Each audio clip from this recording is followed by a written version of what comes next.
ayaqqabılar nə də la? Mənim ayaqqabılar orijinal deyə. Belə funtruşka sədərəmalı deyil. Mən beləsini geyinmirəm. Dəyişin bunu. Oyuncu 130. Zəhmət olmasa soxun sizə. Yoxsa indi burada nə var quş olduğunuzu göstərəcəm. Tanımasan sən məni, amma tanıyıram mən səni. MG it oynadan. Kanalımın yeni takipçisi. Hər dəfə sənin videolarına baxırdım. O qədər baxırdım ki, axırda yıxıma girdin. Özümə söz vermişdim ki, arada tutsam zıracam səni. Nə demişdim mən sənə? Nə demişdin? Bana para ver. Pulumuzu bir banka götürən sən idin, İndi nə oldu o karta?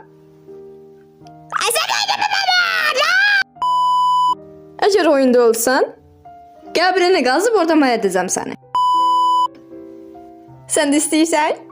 Utanma. Zəhmət olmasa kameraya baxın. Gülümsəyin. Ay, nə Salam tanış xanım olmaq olar. Sən kimsən ha? Məni tanımadın sən.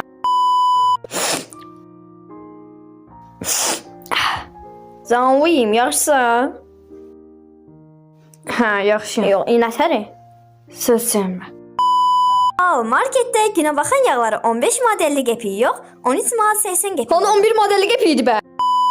Pişt. Kimdə? Sən də tanımadın, eləmi? Ev yoxdur, heyfim çıxacam havuzdan. Tənos sən əllərinlə yedizirsin. Ye, nuş olsun. Cəhənnəmin sıbıcağında mənə ağıl öyrətmə. Dayı. Boş-boş sənərliyib əsəmi korlama. Ağıl verəcəksənsə, ged uşaqlarıma ver. Bu nəsihətləri deyirəm. Uşağına ver. Dayı, qara dönədir. Allah dözün, qara dönədir.